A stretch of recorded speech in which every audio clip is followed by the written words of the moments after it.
Hi, I'm Lauren Schramm with Commercial Observer. With Valentine's Day here, Manhattan's flower district is abuzz with activity. Wholesalers and consumers are descending upon the district looking for those perfect flowers.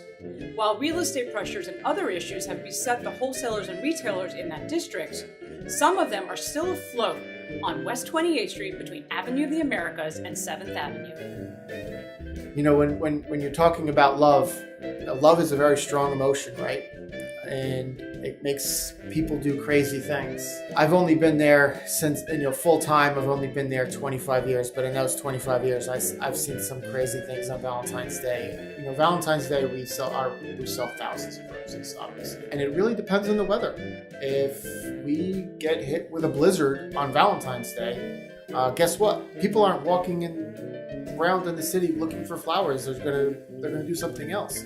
And there's been years where we have to eat those flowers. And it's Valentine's Day could be a complete loss. On any given year, over 100 million people walk by our store. That's a pretty staggering number. So yes, Valentine's Day is a big day for foot traffic. One thing with flowers is you're there from the cradle to the grave.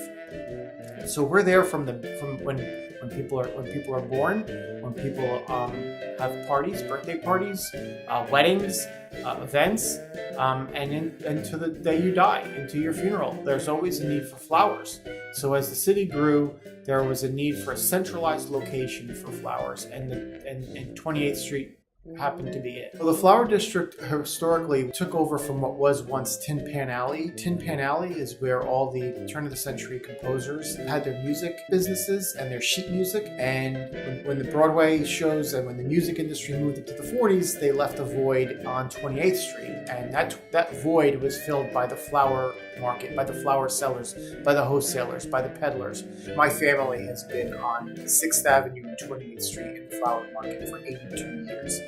My great-grandfather and his family, his brothers, started Bill's Flower Market in 1936. In the late 70s, early 80s, there were over 100 flower shops in the area, or flower stores related to the floral industry. We are our own landlord. Our family's owned the building for many years, so we've seen the demand, and we've seen the pressure from developers that have come in. I would estimate we get about, maybe 8 to 10 calls a week from real estate agents, various people looking to spec out our building, our property, our location. We're not in a position to sell right now. Our business is pretty good. We have a legacy there. We're comfortable where we are, and we have a pretty solid consumer base. Adele was the one that first invested in the area and built those residential high-rises on 6th Avenue. And when those residential high-rises were built,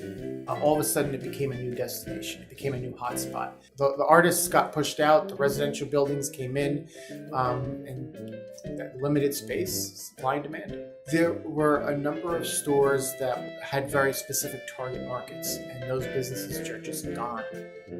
They don't exist anymore. They're just out of business.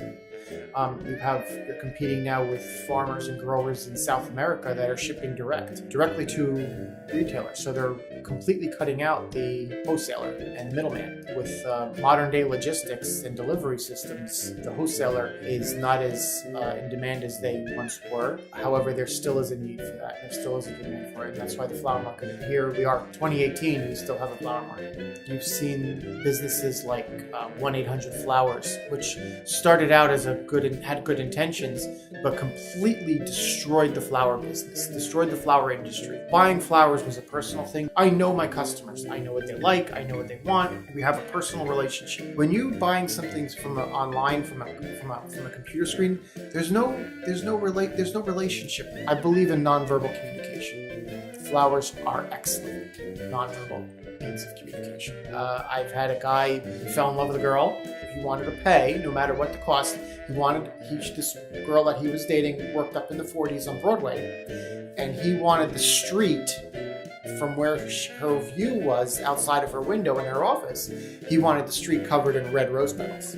I've had another guy come in, was not happy with his significant other. He wanted to see the arrangement, the dozen roses made. He wanted to watch us make it. So, okay, watch us make it. He came over and he picked up a pair of scissors off the counter and he cut all the heads off. And he said, now you can send them to her. She'll get the message. The hardcore love and heartaches come out of the woodwork that day. So you see some pretty crazy stuff.